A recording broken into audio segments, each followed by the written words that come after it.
नमो अखण्डमण्डलाकारं व्याप्तं तस्मै श्रीगुरवे नमः।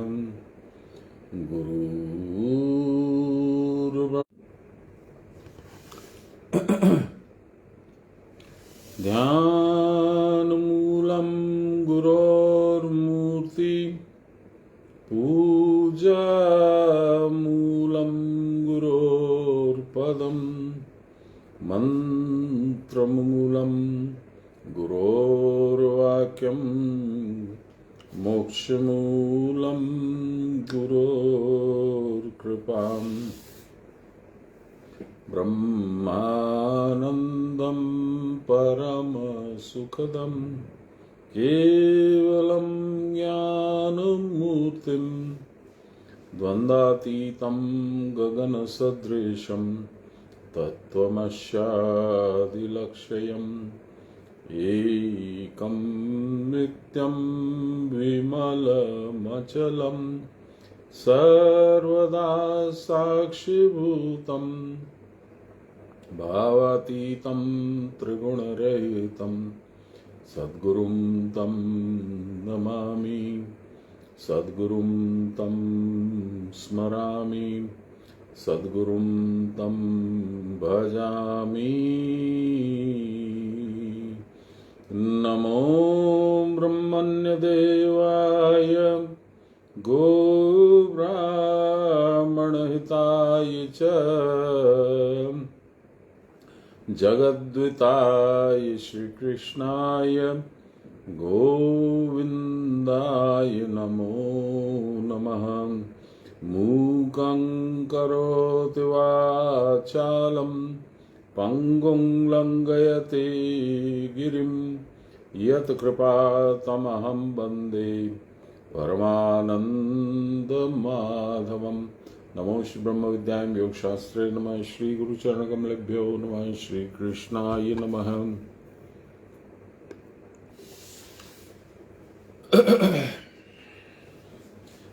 मामा प्रणाम देवेन।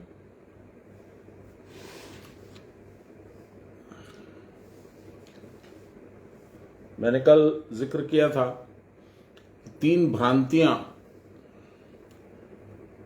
जो सामान्य जन हैं, बहुत विद्वान नहीं है, जैसे मैं नहीं हूं, कुछ लोग और भी नहीं है, उन लोगों को 3 सामान्य भ्रांतियां घेरे रहती हैं कि कर्म से क्या अर्थ है। गीता में जो बोला गया तुम अपना कर्म कर, अपना कर्म कर, अपना कर्म कर, किस कर्म की बात कर रहे हैं, एक भ्रांति।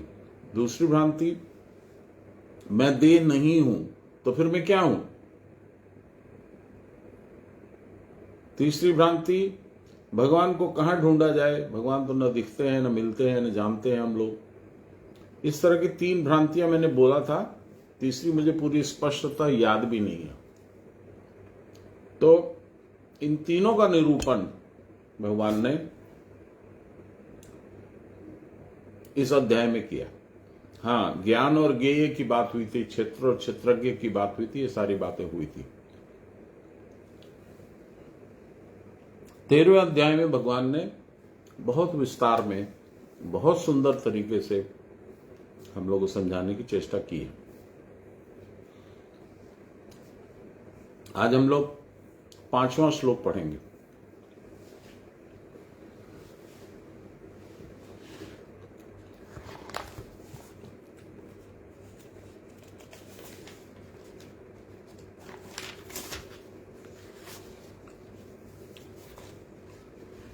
एक और बात के लिए बाबा को विशेष धन्यवाद देना चाहता हूं। देखिए, मैं बहुत साधारण मनुष्य हूं, कोई विशेषता नहीं है, तो एक उठा के उन्होंने गीता पकड़ा दिया। दूसरा क्या है कि कब क्या बोलना है वो वहां से भेज देते हैं।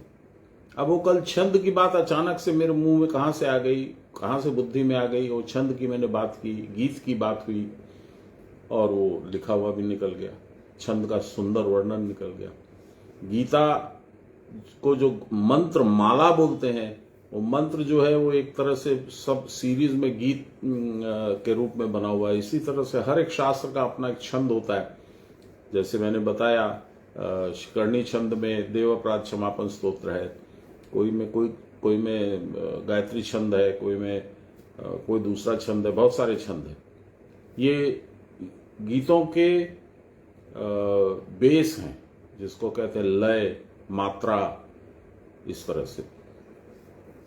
तो ये मैं बार बार बोलता हूं, अभी फिर से मुझे आवश्यक है बोलना, अपने अहंकार को भी कम करने के लिए और आप लोगों को भी वस्तु स्थिति से अवगत कराने के लिए कि गीता बोलने की क्षमता मेरे में नहीं है, गीता समझाने की क्षमता भी मेरे में नहीं है। ये तो महाराज का आदेश है, उनकी इच्छा है, और उनकी जब तक हामी रहेगी, हाँ तो पढ़, तब तक ही पढ़ सकता हूं मैं। उसके आगे तो बंद हो जाएगा, बोल नहीं पाऊंगा, सोच नहीं पाऊंगा, क्योंकि ये कुछ भी मेरा नहीं है। मैं पहले भी बोलता था, अभी फिर बोलता हूं, पहले मैं उनका श्रोता था, सुनता रहता था, बाबा बोलते थे मैं सुनता था। अब मैं उनका तोता हूं, जो उन्होंने सिखा दिया वो मैं, मिठू बोल राजा राम, मिठू बोलेगा राम, मिठू बोल श्याम, मिठू बोलेगा श्याम, बस उतना ही है। तो आप लोग बहुत अच्छे से समझ लीजिए कि गीता जैसे गूढ़ शास्त्र को समझना तो दूर है, कुछ उसके बारे में बोलना भी सामान्य मनुष्य की क्षमता नहीं है, मेरी तो नहीं है। मालिक की इतनी असीम कृपा है कि रोज मैं बैठता हूं, मुझे ये भी नहीं पता होता कौन सा श्लोक आज पढ़ना है। वो जब मैं शुरू में भूमिका लिखता हूं आप लोगों के लिए, तब खोल के देखता हूं आज 5वां है कि चौथा है कि 7वां है कि क्या है। उसके अंदर क्या लिखा है, क्या उसका सब्जेक्ट है, कुछ नहीं मालूम, मालिक कहलवा देते हैं। और कितने वर्षों से चल रहा है, देखिए आप 2003 2004 से चल रहा है। तो मैं बाबा को फिर से प्रणाम करके, उनका आह्वान करके और उनकी कृपा से आगे बढ़ता हूं।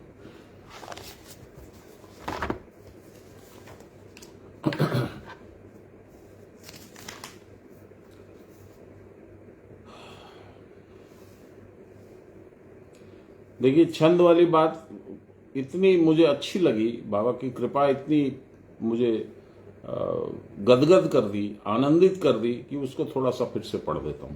कल के श्लोक में 4 नंबर श्लोक में छंद के बारे में बाबा लिखे हैं, जिसलिए कि कहा है कि इस श्लोक में कहा है भगवान ने,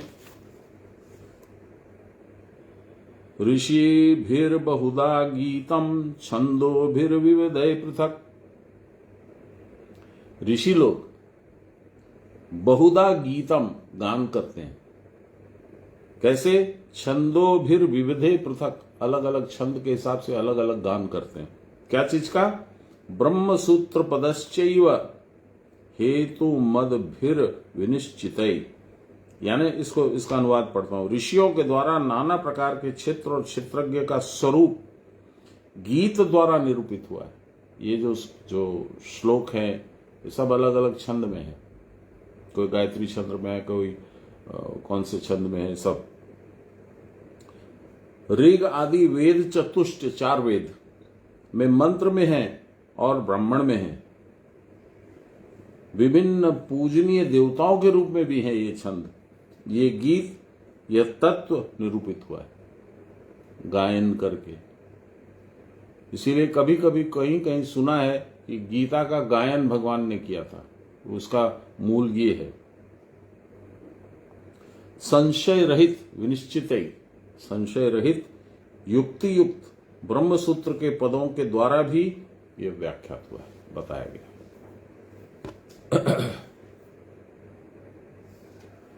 इसमें छंद के बारे में ये रहा, नाना प्रकार के सादे काले बिंदु कुटस्थ के भीतर दिख पड़ते हैं, जिनसे वीणा के समान ध्वनि सुनाई देती है। ये मेरा अनुभव नहीं है, बाबा बोल रहे हैं, मैं पढ़ रहा हूं, आपको बता रहा हूं, ऐसा मुझे अनुभव नहीं हुआ है। बाबा कराएंगे कभी। इसी आद्याशक्ति ऋषि या चिदाकाश के बारे में शास्त्रों में नाना प्रकार से व्याख्या हुई है। ब्रह्म सूत्र के पदों के द्वारा ही ब्रह्म का स्वरूप विनिश्चित हुआ है। ब्रह्म का स्वरूप क्या है, ये ऐसे ही गीतों में, श्लोकों में, वाक्यों में बताया गया। ब्रह्म सूत्र मेरुदंड स्थित सूक्ष्म सूत्र है, सुषुम्ना। कुटस्थ के बिना ब्रह्म सूत्र नहीं रहता, ब्रह्म सूत्र के बिना यह शरीर नहीं टिक सकता। जो लोग साधना करके पर पार में उत्तीर्ण हो जाते हैं, जो क्रॉस कर गए, भव सागर क्रॉस करके उस साइड चले गए, वे लोग इन रहस्य की बातों को भली भांति जानते हैं, बहुत अच्छे से समझते हैं। वो लोग बाहरी बाहर चक्कर काटते हैं, जो लोग बाहरी बाहर चक्कर काटते हैं उनका अंतर नहीं खुलता। जो लोग भीतर ही भीतर आघात करते हैं, अर्थात साधन द्वारा मन को अंतर्मुख करते हैं, वे बाहर के नाम रूप में नहीं भूलते, उनका अंतर का आवरण हट जाता है, पर्दा। वे तब सत्य स्वरूप के आवरणहीन मुख को देखकर कृतार्थ होते हैं। देखिए सरदार जी लोग क्या बोलते हैं, अब आप लोगों को मालूम होगा खूब बढ़िया से, बोले सोनिहाल सत्य श्री अकाल। सत्य स्वरूप का मुख कैसे खुलेगा, क्योंकि वही महाकाल है, वही अकाल है, वही टाइम विदाउट टाइम है, उसमें कोई पास्ट प्रेजेंट फ्यूचर नहीं है। उसको जानने वाला कौन है, बहुत कम लोग हैं।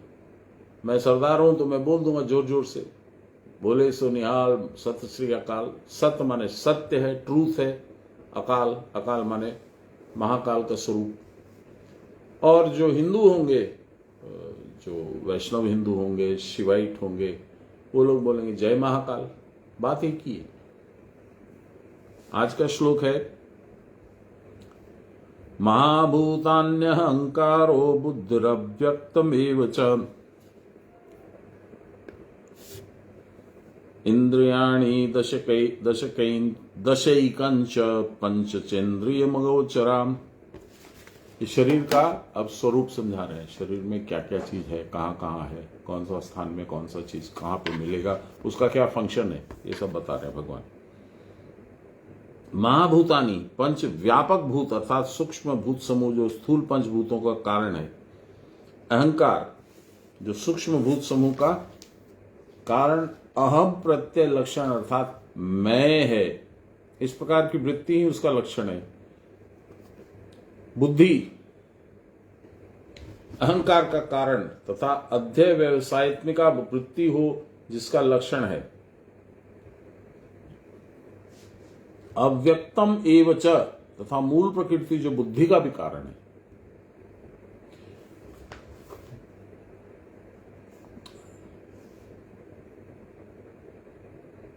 दस इंद्रियाणी, पांच ज्ञानेन्द्रिय, पांच कर्मेंद्रिय, एकम च,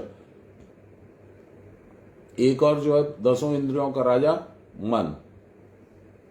पंच इंद्रियाम गोचरा च तथा श्रोत्रादि पंच इंद्रियों के शब्द स्पर्श रूप रस गंध प्रवृत्ति इन इंद्रियों के भोग्य विषय जिनको आहरण करके इंद्रियां बलिष्ठ होती हैं, पुष्ट होती हैं।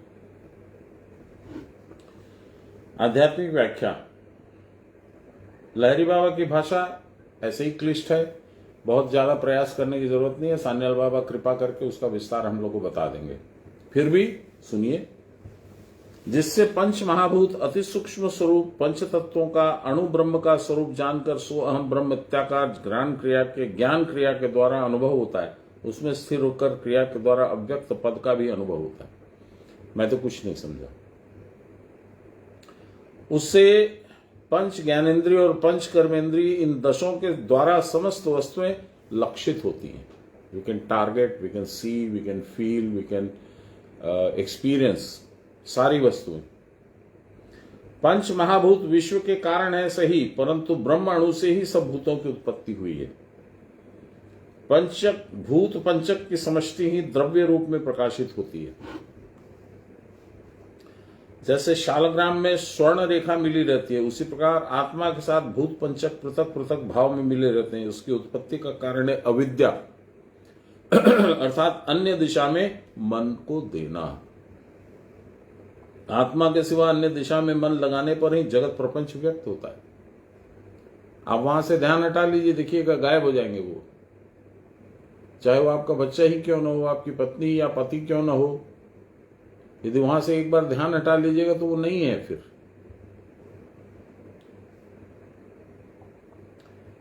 आत्मा में मन के बता रहे हैं ध्यान हटा दीजिए, नहीं है। फिर से पढ़ता हूं। पंच भूत पंचक की समष्टि ही द्रव्य रूप में प्रकाशित होती है। भूत पंचक क्या है? क्षिति, अप, गगन, समीरा। ये जो 5 चीजें हैं, भूमि, रापो, अनलो, वायु, खम, ये 5 तत्व है ना, इनसे समस्त संसार, समस्त ब्रह्मांड बना हुआ है। आप और मैं भी बने हुए।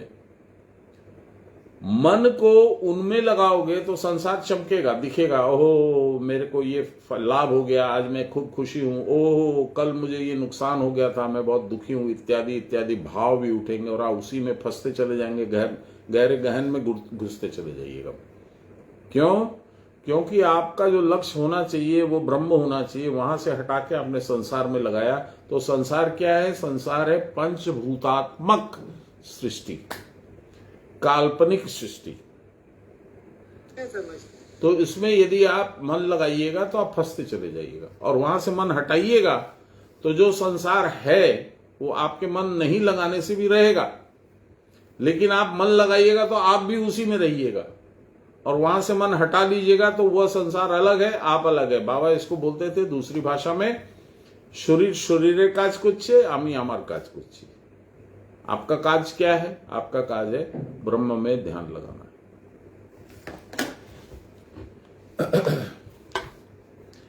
क्रिया करके, क्रिया की परावस्था में जब मन अन्य दिशा में नहीं जाता तो वही अवस्था विज्ञान पद है। और ये कैसे कीजिएगा? मन को कैसे हटाइएगा? मन इतना ढीठ है, वो राजा बन के बैठा हुआ है, आपके शरीर का राज्य उसी के हाथ में है, वो जो बोलता है वो करती है। दुर्बुद्धि भी उसी की है, दुशासन भी उसी का है, सारे जितने कौरव है सब उसके हैं, साथ में भीम रूपी बलिष्ठ योद्धा भी है, द्रोण भी है, कर्ण भी है, कृपाचार्य भी है, अश्वत्थामा भी है। ये सारी शक्तियां लगी हुई हैं आपको संसार में फंसाने के लिए। तो इतना आसान तो नहीं है। तो उनसे छुटकारा कैसे मिलेगा? ये देखिए बताए, क्रिया करके, क्रिया की परावस्था में जब मन अन्य दिशा में नहीं जाएगा तब ही यही अवस्था होगी जिसका नाम है विज्ञान पद। उस समय मन के अन्यत्र न जाने के कारण, अन्यत्र दूसरी तरफ न जाने के कारण अन्य वस्तु का अनुभव नहीं होता, जो मैंने आपको बोला। यही स्थिरावस्था है, यही ब्रह्म का स्वरूप है। आसान नहीं है, nothing is easy, there are no free lunches in this world. वस्तुएं अनंत है, इसलिए ब्रह्म भी अनंत है। कुटस्थ के भीतर नक्षत्र, छोटे छोटे डॉट्स स्क्रीन के ऊपर दिखते हैं, और उसके भीतर गुफा है। इस गुफा में प्रवेश करने पर जो आकाश दिख पड़ता है, उस आकाश के अणु में समस्त वस्तुएं ब्रह्म स्वरूप में विराजमान है। वहां सब कुछ दिखता है। यहां सब कुछ है और कुछ नहीं भी है। विचित्र अवस्था है। यह अनुभव पहले हमको होता है। हम माने ये देह, ये चित्त, ये बुद्धि, ये अहंकार, इसको होता है ये अनुभव। अंत में ये नहीं रह जाते। मेरा हम गायब हो जाता है, मेरा मैं गायब हो जाता है, अनुभव भी नहीं रहता। जब मैं ही नहीं हूं तो अनुभव किसको होगा? सब एकाकार हो जाता है।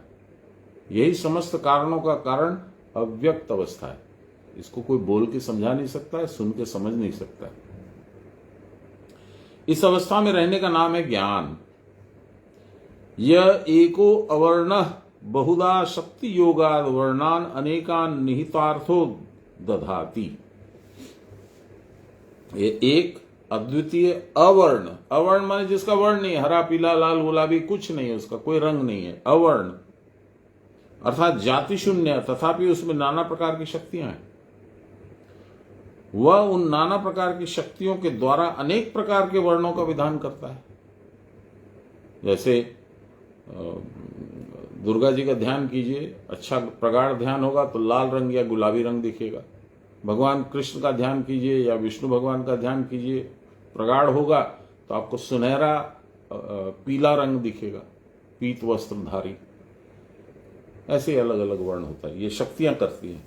वह उन नाना प्रकार की शक्तियों के योग के द्वारा अनेक प्रकार के वर्णों का विधान करता है। कुटस्थ में अनंत शक्तियां और नाना प्रकार की मूर्तियां प्रकाशित हैं। जो चाहो वो दिखेगा, इसीलिए इसको कहते हैं काशी सर्व प्रकाशिका।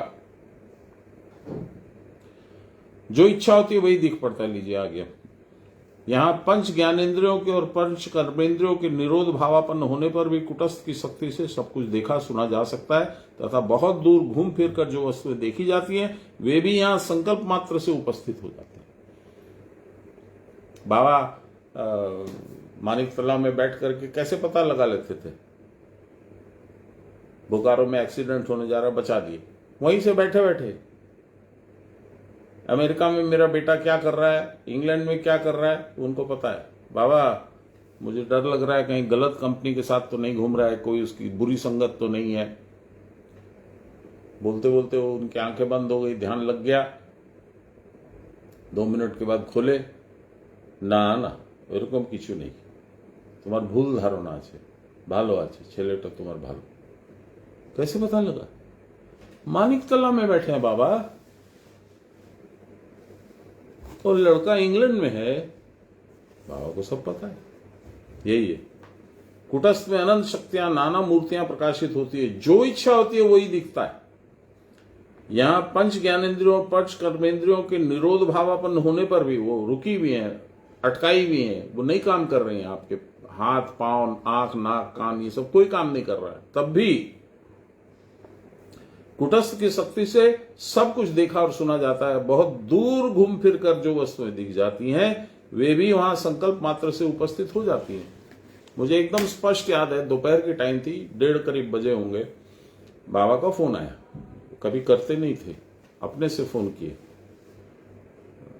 मंजू को छोड़ के आए थे एयरपोर्ट पिछली रात को 8 बजे के करीब, तो उसकी फ्लाइट से वो इंग्लैंड उतर गई होगी, ऐसा अंदाज वो बोले। तो बोले कि মনে হচ্ছে मंजू इंग्लैंड पहुंचे गए नाकि। मेरा जो कैलकुलेशन था उसके हिसाब से उसको 2 घंटे और लगने वाले थे। मैं बोला बाबा এখন একটা ডেটটা হয় বোধহয় 3টে নাগাদ পৌঁছে যাবে, কে জানে বাবা, আমার মনে হচ্ছে ও বোধহয় পৌঁছে গেছে। तो एक बार फोन करे देख ना। तो हालांकि मुझे लग रहा था कि वो नहीं पहुंची होगी, लेकिन जब बाबा का आदेश हुआ तो मैंने फोन किया, मंजू नहीं उठाया। मैं बोला तुम अभिषेक का फोन पे क्या कर रही हो? बोले लैंड करके गाड़ी में सामान रख करके बस हम लोग अब निकल रहे हैं। कहां थे बाबा? मानिक तला में। कहां थी मंजू? इंग्लैंड में, लंदन में उतरी है। और बाबा को सब पता है। इसको क्या बोलिएगा? ये ब्रह्मतुल्य ही जो होता है वही ये सब कर सकता है। परावस्था में ब्रह्मतुल्य होता है आदमी।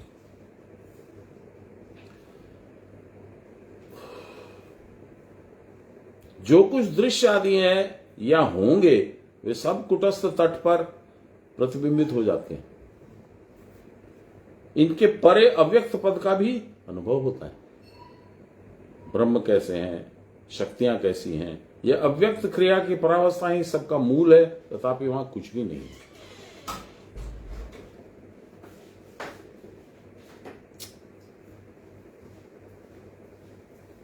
सब शून्य है। कुटस्थी क्रिया की परावस्था का व्यक्त रूप है।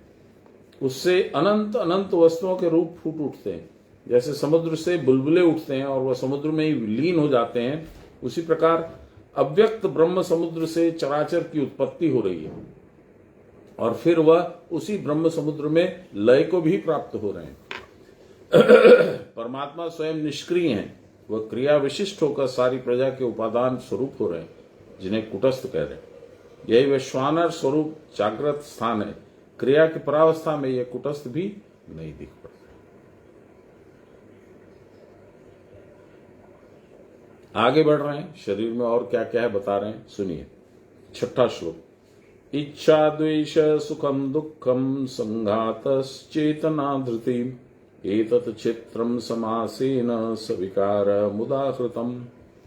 इच्छा द्वेष सुख दुख देहेंद्रिय आदि की संगति, एक शब्द में जिसको देह या शरीर कहते हैं, चित्त की ज्ञानात्मिका वृत्ति यानी चेतना, धैर्य अर्थात मन प्राण की क्रिया जिस शक्ति के द्वारा स्थिर रहती है, यही सविकार विकार युक्त चित्र संक्षेप में समासेन मुदाहितम, मैंने संक्षेप में तुमको बताया। अर्थात यही क्षेत्र का संक्षिप्त परिचय। क्षेत्र माने शरीर। इसमें क्या क्या है भगवान ने बता दिया हम लोगों को। सुनिए।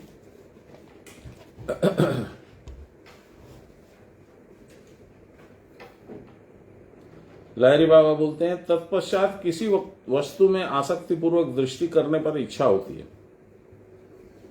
उस इच्छा के पूर्ण न होने पर द्वेष होता है। अरे गुस्सा आता है, क्लेश होता है, द्वेष होता है, उसने कर लिया, मुझसे नहीं हो रहा है।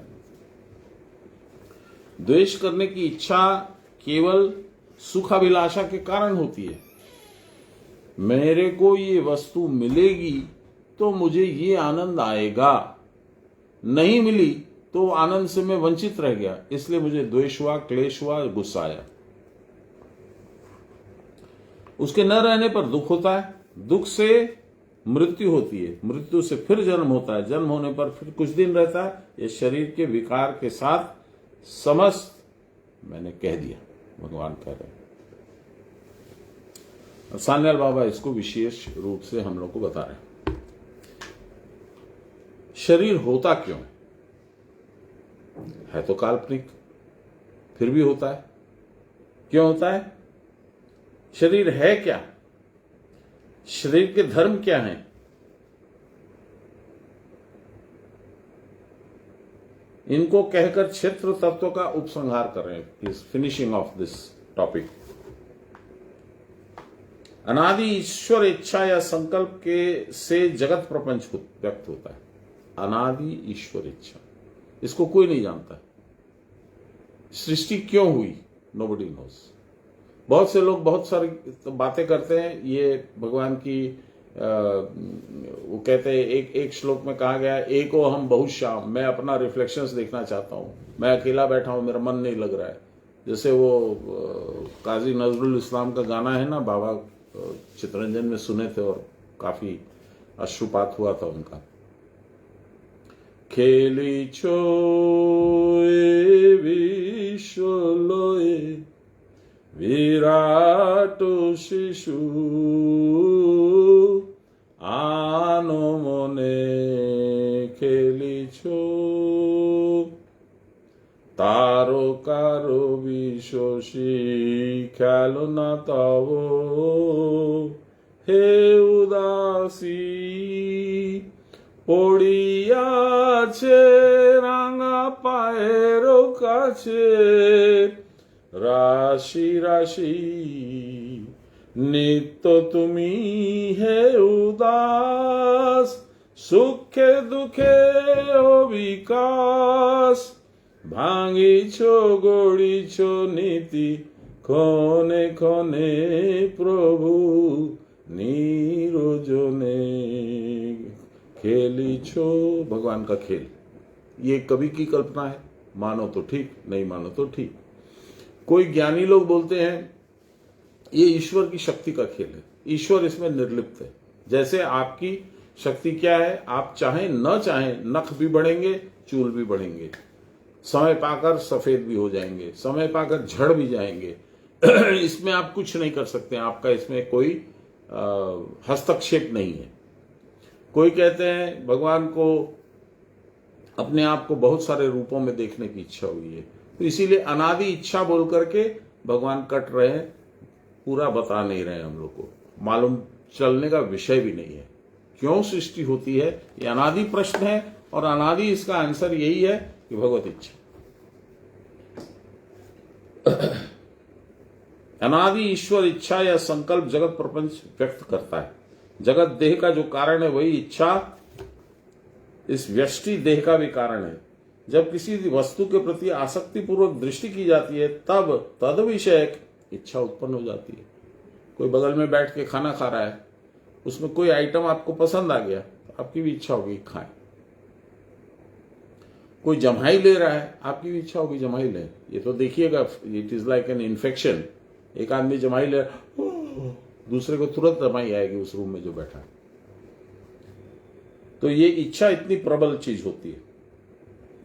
तभी स्वक्षेत्र स्थिरावस्था से परिभ्रष्ट होकर, स्थिरावस्था स्वक्षेत्र बोला गया, मेरा अपना स्थान स्थिर, वहां से पथभ्रष्ट होकर आत्मा का जो बाहरी अवतरण होता है उसी का नाम संकल्प या मन है। तब जो वस्तु विशेष हमारे मन को अच्छी लगती है, उसको पाने के लिए जो मन का झोंक या वेग होता है उसे इच्छा कहते हैं। उस स्वाभिलाषा के पूर्ण न होने पर, उसकी सिद्धि में विघ्न पड़ जाने पर क्रोध या विद्वेष आकर उपस्थित होता है। पूर्व संस्कारों के अनुसार विषेंद्रीय संयोग के कारण कुछ विषय मन के अनुकूल और कुछ विषय मन के प्रतिकूल होते हैं। अनुकूल विषय सुखजनक और प्रतिकूल विषय दुखजनक होते हैं। जीव का जीवन सुख और दुख का कतिपय अनुभव मात्र है। किसी अच्छे बुजुर्ग ने एक बार कहा था कि मनुष्य जीवन क्या है? 12 आना दुख, 4 आना सुख।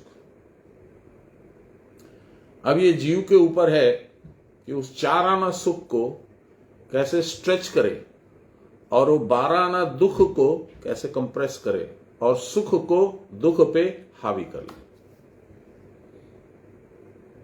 उस बुजुर्ग को बाबा से मुलाकात नहीं हुई थी। बाबा ने कहा, तुम जब तक शरीर पे ध्यान रखोगे तब तक तुमको दुख ही दुख देगा। वो तुम शरीर से ही ध्यान हटा लो तो दुख और सुख दोनों की अनुभूति तुमको नहीं होगी। अच्छा, जो हमारे जैसे आदमी लोग हैं जो साधन में इतने उन्नत नहीं हुए हैं, उन लोग को ये तो पता है कि कैसे करना है, बाबा से सुना है, लेकिन हमसे भी होगा ऐसा अटल विश्वास नहीं है। ये रखना हो। देखिए, जो श्लोक मैं सुनाता हूं, लहरी महाशय के मंदिर के बाहर में सान्याल बाबा ने लिखा है, गीता के 15वें अध्याय के 5वें श्लोक में वो है, पुरुषोत्तम योग में। वो क्या है? निर्माण मोहा जित संग दोषा अध्यात्म नित्या विनिवृत्त कामा द्वंद्वेर विमुक्ते सुख दुख संज्ञाई। ये जो सुख और दुख संज्ञा का जो द्वंद्व है, जैसे हम लोग कुरुक्षेत्र का war, Kargil war, second world war, first world war, Indo Pakistan Bangladesh war, ऐसे बोलते हैं ना, ऐसे ही सुख दुख का वार हमारे अंदर चलता है, लड़ाई, युद्ध। फिर से सुनिए, द्वंद्वैर विमुक्ते, द्वंद्व माने वार, इस द्वंद्व से जो विमुक्त हैं, सुख दुख संज्ञा, उसका नाम ही है सुख और दुख की लड़ाई।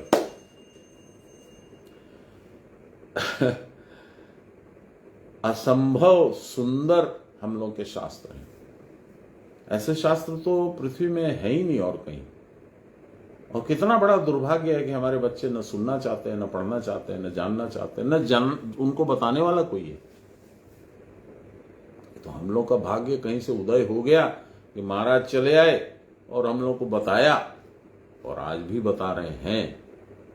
तो हम लोग आश्चर्यचकित हैं, उंगली तले, दांत तले उंगली दबा के सोच रहे हैं, बाप रे बाप, इतना ज्ञान, इतना सुंदर रूप से प्रस्तुत किया हुआ ज्ञान, ये भगवान की महिमा हो सकती है। तो फिर से सुनिए क्या लिखा है उस श्लोक में, द्वंद्वैर विमुक्ते, उस युद्ध से जो विमुक्त हैं, सुख दुख संज्ञा, सुख और दुख नामक, जैसे कारगिल वार, इंडो पाक वार, 71 वार, इंडिपेंडेंस की लड़ाई, फलाना डिमका, सिपाही इम्यूनिटी, बहुत सारे वार हुए। ऐसे ये वार आपके नित्य अंदर में चलता है। मुझे सुख चाहिए, दुख नहीं चाहिए, ये दुख क्यों आ गया, इसको देने वाला कौन है, वो है, मारो उसको, उससे झगड़ा करो, उसको ऐसा करो, उसको वापस करो, बहुत कुछ। भगवान कहते हैं सुख दुख संज्ञा द्वंद्वैर विमुक्ते। अच्छा, द्वंद्व से मुक्त कहां होगा? कौन सी जगह है शरीर में जहां युद्ध नहीं होता है? ये इसको अयोध्या कहते हैं, अयोध्या, जहां युद्ध नहीं होता है। तो यदि आपको सुख से रहना है, दुख को सुख को किसी को भी पास फटकने नहीं देना है, तो अयोध्या में चले जाइए, छोड़ दीजिए कलकत्ता, छोड़ दीजिए आपका अपना घर, यहाँ आ जाइए। आपको टिकट भी नहीं लगेगी, पैसा भी नहीं लगेगा, थोड़ी मेहनत लगेगी, गुरु के उपदेशानुसार आपको आना पड़ेगा। यहाँ आ जाइए, युद्ध खत्म। चलिए, जीवन की जितनी आशाएं, कितनी इच्छाएं अपूर्ण रहते रहते यवनिका गिर जाती है, यौवन खत्म हो जाता है। परंतु इस मृत्यु से ही जगत लीला का अंत नहीं होता है। उन अपूर्ण इच्छाओं की पूर्ति के लिए फिर इस जगत में जन्म ग्रहण करना ही पड़ता है। मृत्यु के उस पार भी कुछ दिन भोगमय देह पाकर वहां भी स्वर्ग नरक आदि का भोग होता है।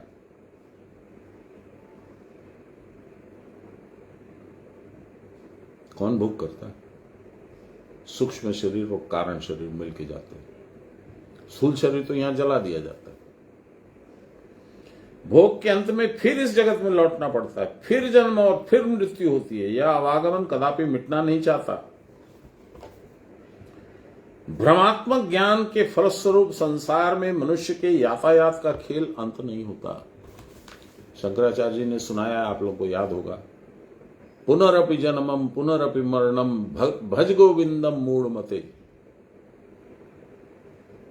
भगवान का नाम नहीं लोगे यानी कुटस्थ में नहीं जाओगे, अयोध्या नहीं जाओगे तो नहीं होगा। राम की यात्रा देखिए क्या थी। अयोध्या से निष्कासित होकर के वो निकले, लंका में गए मूलाधार। वहां रावण को वध किया। इच्छा रूपी रावण 10 इंद्रियों से संसार का वपन करता था और उसके बाद वापस अयोध्या आके वहां राजा बन के बैठे। आपको भी यही करना है। राम की यात्रा का अनुगमन करना है आपको। यह भ्रम क्यों होता है? कौन बताएगा? कौन जानता है किस प्रकार जीव अपने घर से परिभ्रष्ट होकर बहिर्मुख हुआ? कौन सा घर? वही जे महाशून्य आकाश, वही खाने मोर घर। वही यहां भी है, सुषुम्ना में भी है और वहां भी है। वह आत्मा है, चिर स्थिर है, जन्म मृत्यु के परे है। ये बातें यहां आते ही भूल गया। जैसे ही संसार में आया मैं भूल गया आत्मा को भी, आत्मा कहां रहती है उसको भी, मेरे पिता रूप में ब्रह्म को भी, सबको भूल गया। बाहर आकर देह के साथ मिलकर वह अपने आप को भी भूल गया। देह के धर्म को निज धर्म मानकर देह के जन्म मृत्यु के साथ अपने को उत्पन्न और नष्ट बोध करते हुए हाहाकार करने लगा। अरे मेरा प्रिय वो घोड़ा था वो मर गया, अरे मेरा प्रिय कुत्ता था वो मर गया, अरे मेरी माँ चली गई, मेरे पिताजी चले गए, मेरे पति या पत्नी चले गए। ये हाहाकार करता है। कबीरदास जी क्या बोले हैं? 4 जना मिल माथे उठायो, बांधी बांस की घोड़ी रे, झटपट वे तो मर घट ले गया, फूंक दीनी मारी होली रे, गोविंदो गायो नहीं तने, क्या है कमायो बावरा, गोविंदो गायो नहीं। तब क्या होता है? मैं तो गया, मेरा स्थूल शरीर जला दिया गया, अग्नि के हवाले कर दिया गया। अब मेरा संसार में अस्तित्व स्पष्ट नहीं है। सूक्ष्म शरीर में हो सकता अभी भी मैं मंडरा रहा हूं, पर किसी और को नहीं नजर आऊंगा। तब क्या होगा?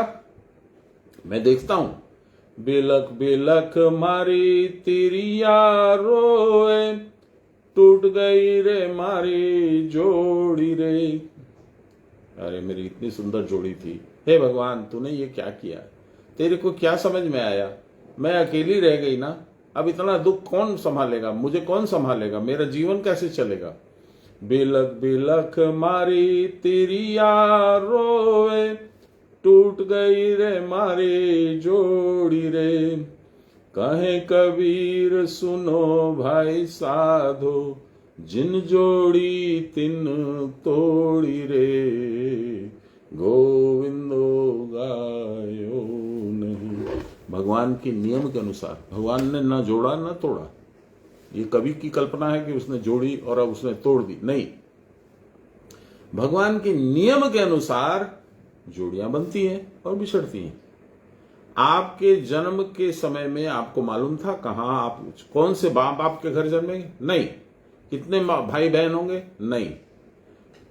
मैं खुद किस हाइट का होऊंगा? नहीं। क्या मेरा रंग रूप होगा? नहीं। क्या पढ़ूंगा? मालूम नहीं। क्या खाया करूंगा? मालूम नहीं। क्या मेरी भाषा होगी? मालूम नहीं। कहां मेरी शादी होगी? मालूम नहीं। मेरी पत्नी या पति कैसे होंगे? मालूम नहीं। तो तेरे को मालूम क्या है मूर्ख? कुछ नहीं मालूम है। तू कठपुतली है। किसकी कठपुतली है? प्रकृति की और तेरे कर्मों के। तेरे कर्मों ने जो नाटक लिखा है वो नाटक का पात्र बना हुआ है तू। मात्र इतना ही है। भगवान को न तुझसे कुछ लेना है न कुछ तुझसे देना है। तेरा सुख और दुख काल्पनिक है, जिसको तू समझ रहा है बाप रे बाप इतनी बड़ी विपदा आ गई मेरे पे, वो लगती है। जिस पे पड़ती है उसको लगता है, और स्वाभाविक भी है। हम लोग ऐसा ही सुनते हैं संसार में, पर दूसरे को कोई फर्क क्यों नहीं पड़ता?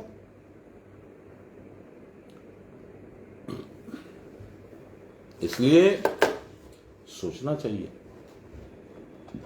सुख और दुख से बचना है तो अयोध्या में वास करो, कुटस्थ रूपी अयोध्या। देह प्रकृति जन्म मृत्यु रूप विकार के अधीन है। इस देह में आबद्ध होकर जीव अपने आप को भूल गया। जब तक देह दृष्टि है तब तक जन्म मृत्यु का भय छूटने वाला नहीं है। भोग लालसा की आशा मिटने वाली नहीं है कि अभी और मिलेगा, मुझे और मिलेगा, वहां से लाऊंगा, ये करूंगा, ये कमाई करूंगा, वो फैक्ट्री चलाऊंगा, ऊंची नौकरी करूंगा, मेरी ट्रेडिंग होगी, वहां टेंडर लग जाएगा। हजार कल्पनाएं। इसी कारण देह के क्षणिक सुख के लोभ से क्षुब्ध होकर हम अपने स्वरूप को भूलकर जीव ने अनात्मा में आत्मसमर्पण कर दिया। अनात्मा जिसमें आत्मा नहीं है, संसार। जीवन भर जीव उस देह को लेकर व्याकुल है। देह के सिवा अपने चिन्मय स्वरूप का उसको कोई संधान भी नहीं है। शिवोहम शिवोहम शिवोहम शिवोहम अजब आत्मा अजर आत्मा सच्चिदानंद मैं हूं। ये मुंह से बोलने से हो जाएगा? इसको अनुभव करना पड़ेगा। दीर्घ काल तक द्रुत गति से साधन करते करते करते करते धैर्य के साथ साधन करते रहोगे तो हो जाएगा, नहीं तो नहीं होगा।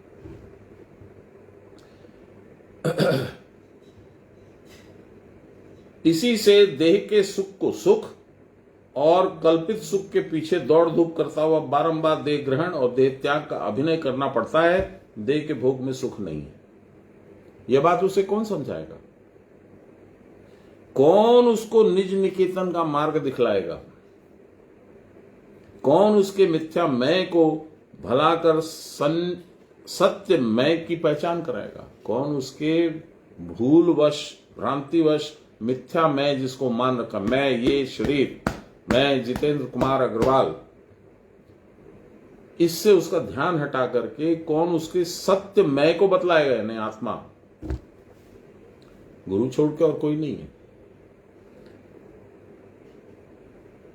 मैं कर रहा है, क्या कभी मैं को देखा भी है तुमने?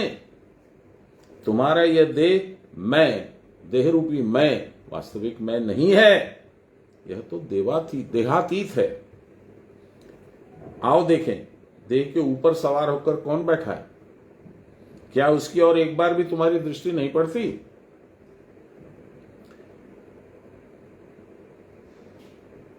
अरे वही तो तुम्हारा प्रकृति मैं है।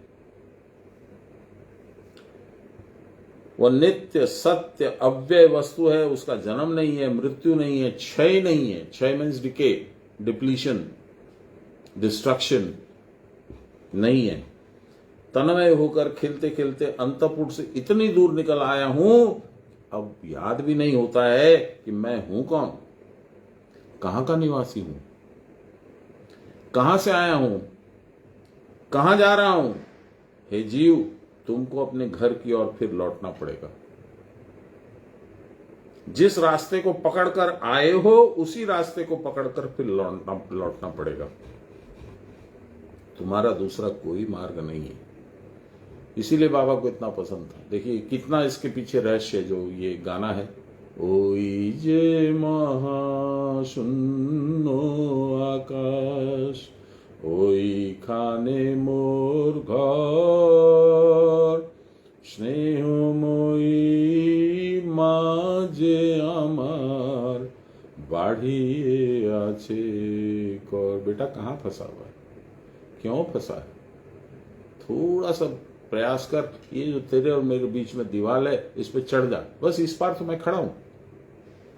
भगवान बोलते हैं, बाबा बोलते थे, একটা পাঁচিল আছে মাঝে, একটু কষ্ট করে ওই পাঁচিলটা যদি পার করে নিতে পারো, ভগবান তো ওখানে হাত বাড়িয়ে দাঁড়িয়ে আছেন। এসো এসো এসো বাবা, অনেকক্ষণ ওয়েট করালে আমাকে। किस रास्ते से आए हो जानते हो?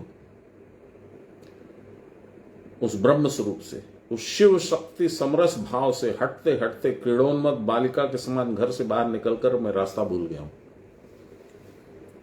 घर के भीतर जितना ही आलोका किरण है, घर के बाहर उतना ही घना अंधकार है। घर, इसमें सब समय लाइट जलती रहती है, शांत, स्निग्ध, हल्की नीली, बहुत सुंदर, आनंद आता है। बाहर में उतना अंधकार है, इस कारण बाहर से घर का मार्ग कोई टोह नहीं पाता है। केवल अंधकार में भटक भटक कर मैं मर रहा हूं। घर की याद आती भी है और अश्रु प्रवाह भी होता है। मैं अकेला हूं, पथभ्रष्ट हूं, अंधकार में ही दौड़ रहा हूं, परंतु घर का कोई पता नहीं मुझे मिलता। मैं अकेला हूं, निराश्रय हूं, यही देखकर बहुत से दस्यु मित्र, दस्यु डाकू मित्र के वेश में मुझको समय समय पर मिलते रहते हैं। शायद मैं उनकी सीमा पार करके भी जाऊं तो मार्ग को बता मुझे कौन बतलाएगा, मार्ग की बात मुझे कौन बतलाएगा? किधर पार करूं? इधर जाऊं, इधर जाऊं, इधर जाऊं, इधर जाऊं, ऊपर जाऊं, नीचे जाऊं, कहां जाऊं? कौन करुण हृदय मुझको यह मार्ग पकड़ा देगा, जिसे पकड़कर मैं अपने घर पहुंच जाऊं? व्यथित चित्त से क्लांत शरीर होकर जब मैं तटिनी तट पर बैठा बैठा रोता हूं,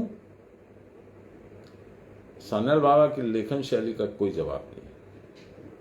तब मेरी व्यथा से व्यथित, मेरी पीड़ा से पीड़ित, मेरे दर्दी, मेरा दर्द शेयर करने वाले, जिसको उर्दू में कहते हैं हमदर्द, मेरे भवसागर के कर्णधार, पतवार चलाने वाले श्री गुरुदेव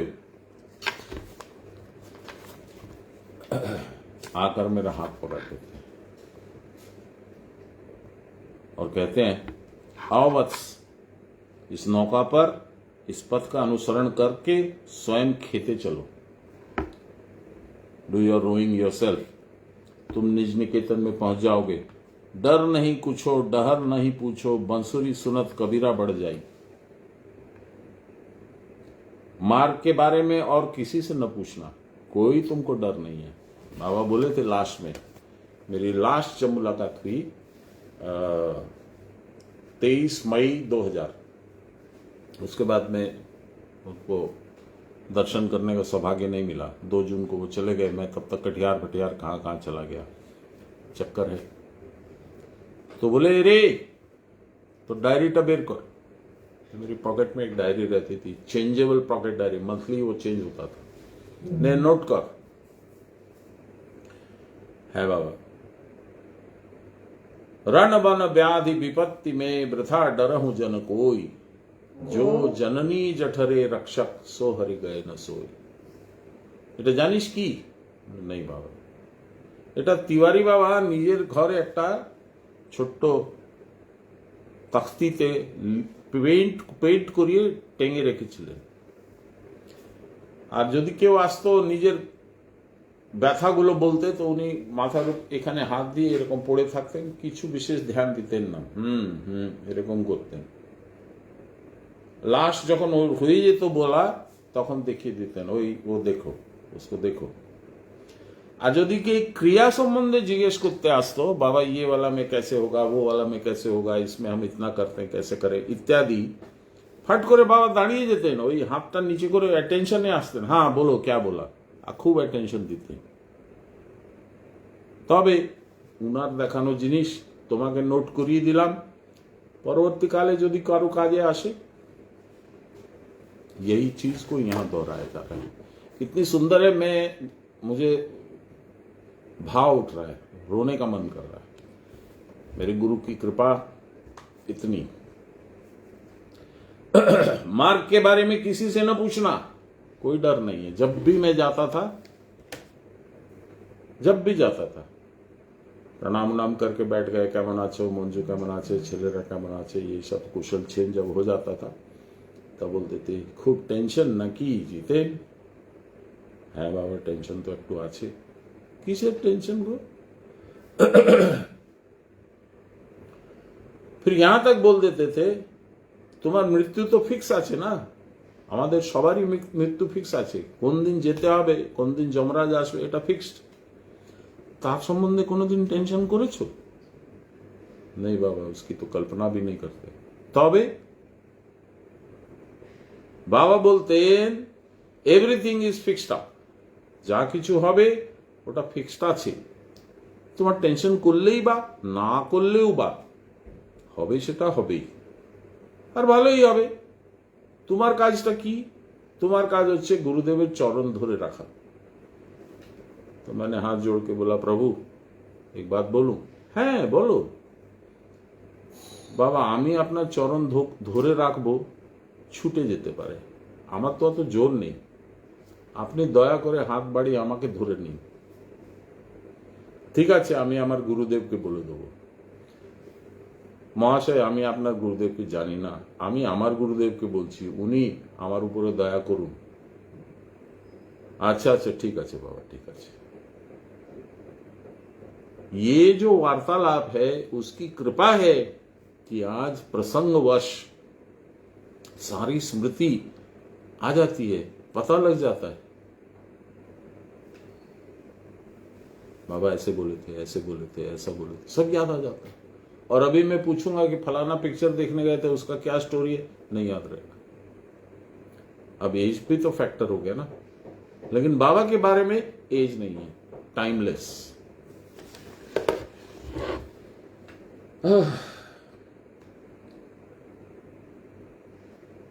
उनके स्निग्ध, ये बात मेरे साथ लागू है, ये जो है, ये अब जो लाइन है, उनके स्निग्ध शांत मुखमंडल में जो करुणा की दीप्ति फूटती है, उसे देखकर समझता हूं कि मैं अपने घर फिर लौट जा सकूंगा, मुझे अपना गंतव्य स्थान मिलेगा। ये एश्योरेंस तो उनको देखने से ही मिलता था। जितना 1000 ठो टेंशन लेके बाबा के यहाँ घुसते थे, बाहर निकलते थे एक भी टेंशन नहीं था। ऐसे लगता था जैसे अपने चरणों में लेके उन्होंने अपने पैर से चूर दिया मेरा सारा टेंशन।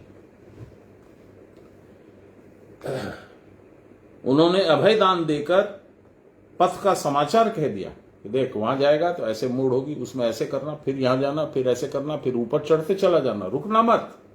कोई तुमको पीछे से भी आवाज दे तो मत देखना, आगे से कोई आवाज दे तो बोलो हाँ आ रहा हूं आ रहा हूं। उन्होंने अभय दान देकर पथ का समाचार कह दिया और यह भी बतला दिया कि इस रास्ते से चलते चलते कहां पहुंचोगे। ये रास्ता वहीं जाकर समाप्त होता है, चलता चलत वहां चला जहां निरंजन राय, चलता चलता वहां चला जहां निरंजन राय। मैं कितनी आशा करके भव नदी के उस मार्ग को पकड़ अग्रसर होने लगा, मैं बढ़ने लगा, परंतु जितनी आसानी से अनायास ही अंतपुर से बाहर आया था, आते टाइम बड़ा आसान था, क्योंकि ऊपर से नीचे आने में आसान होता है, आप जानते हैं पहाड़ पे चढ़ने में दिक्कत होती है। उतनी ही आसानी से उतनी ही जल्दी घर की ओर नहीं जा पा रहा हूं, मानो कोई मुझे पग पग पर बाधा दे रहा है, रोक रहा है, खींच रहा है पीछे। ये नदी टेढ़ी मेढ़ी होकर कितने उबड़ खाबड़ पथ से चलती आ रही है, बीच बीच में कितने घुमाव, कितने आवृत हैं मेलस्टॉर्म्स। जितना ही पास आ रहा हूं उतना ही रास्ता मानो और विकट लग रहा है, क्रमशः अग्रसर होना असंभव सा जान पड़ता है। अब कहां जाऊंगा, कैसे जाऊंगा, ये तो होएगा ही नहीं मेरे से, इतना ऊंचा मैं कैसे चढ़ूं। नदी मानो अनेक मार्गों से घूमती फिरती जा रही है, अब कौन सा रास्ता पकड़ूं। एक ही मार्ग टेढ़ा मेढ़ा चलकर कितनी दूर घूम घूम कर फिर उसी स्थान पे आकर मिल जाता है। जितनी बार इस घुमाव को पार करने की चेष्टा करता हूं, घूम फिर कर फिर ही उसी घुमाव में के मुंह में आके पड़ता हूं। मुझको भयभीत और संदेह में पड़ा देकर फिर गुरुजी आए।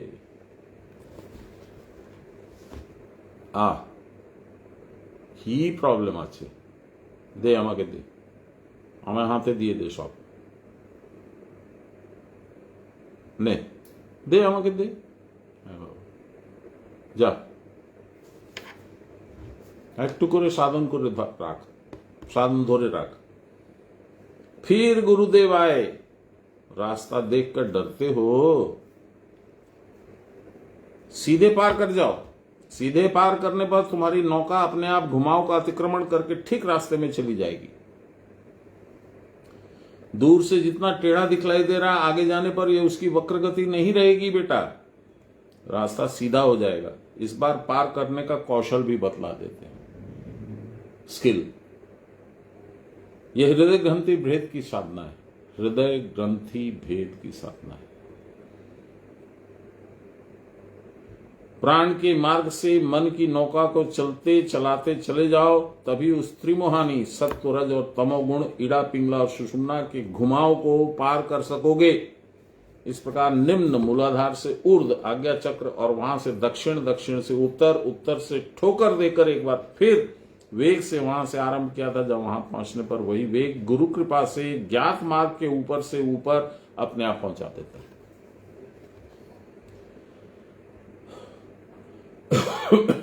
क्या बोलूं मैं, इतना भाव विभोर हो रहा हूं, मुझसे बोला नहीं जा रहा है। इतना सुंदर लिखा है सान्याल बाबा ने, और सारी बात में मुझे बाबा की बात याद आ रही है।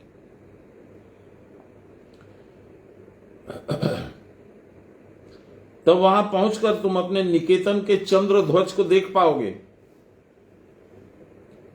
तब तुम यह देखकर विस्मित हो उठोगे कि किस प्रकार, कैसे मार्ग से तुम अपने निकेतन में स्वयं पहुंच सके हो। बाबा ने एक बार कहा था, बाबा सब किछु तो तोर काछे आछे, सब तो तेरे पास है। मैं तो इतना ही करता हूं कि कौन सी पॉकेट में चाबी रखी है वो निकाल के तेरे हाथ में पकड़ा देता हूं, और चाबी किस तरह से घुमाना है, किधर घुमाना है, एंटी क्लॉकवाइज की क्लॉकवाइज वो बता देता हूं, हैंडल को कैसे ऊंचा नीचा करना है वो बता देता हूं, बस। बाकी तो सब तुम ही कर लोगी।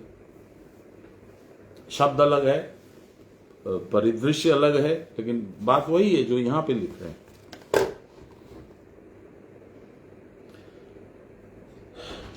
शरीर के विकार, इंद्रियों के विकार, मन और प्राण के विकार सब उस समय नीचे गिर जाएंगे।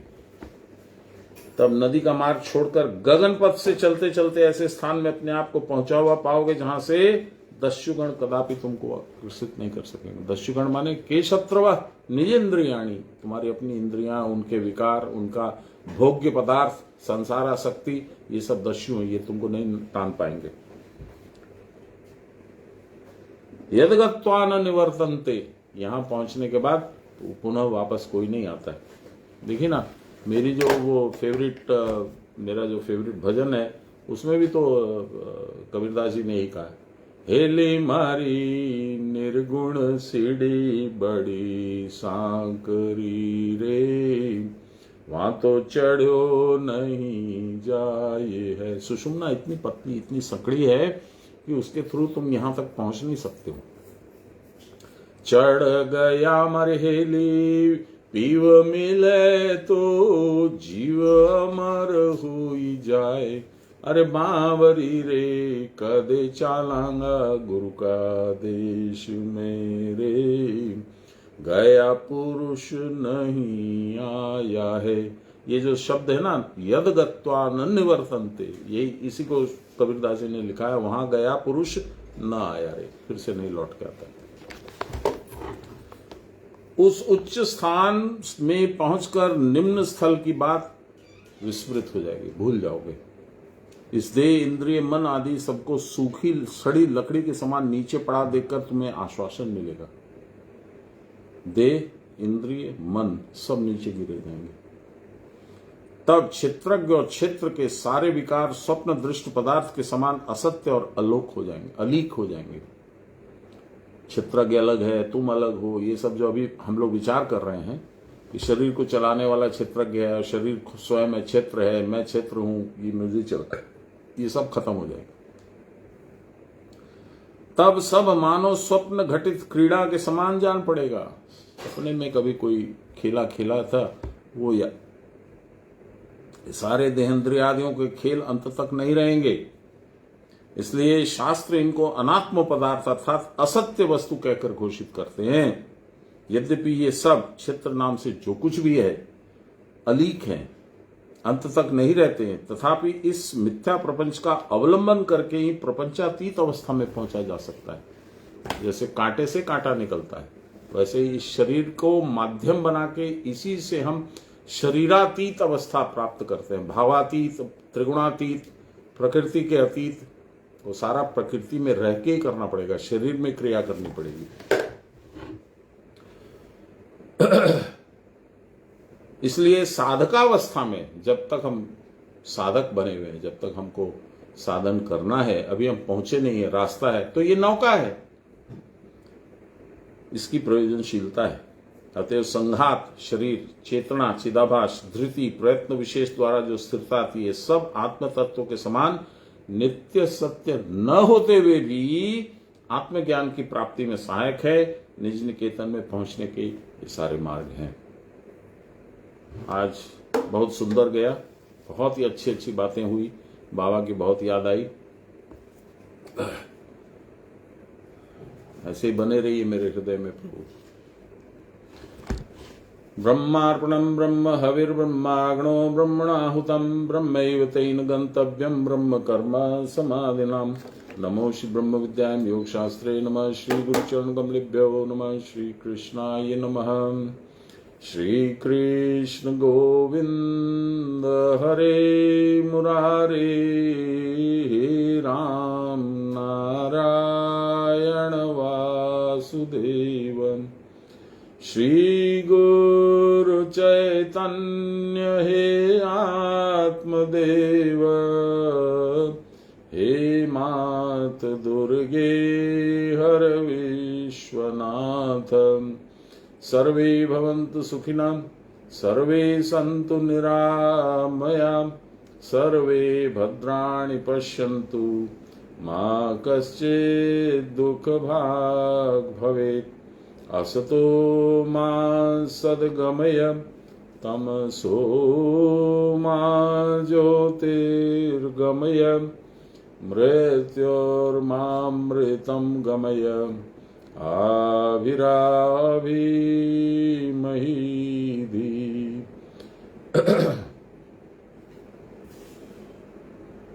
असतो मा सद्गमय, तमसो मा ज्योतिर्गमय, मृत्योर्मामृतं गमय।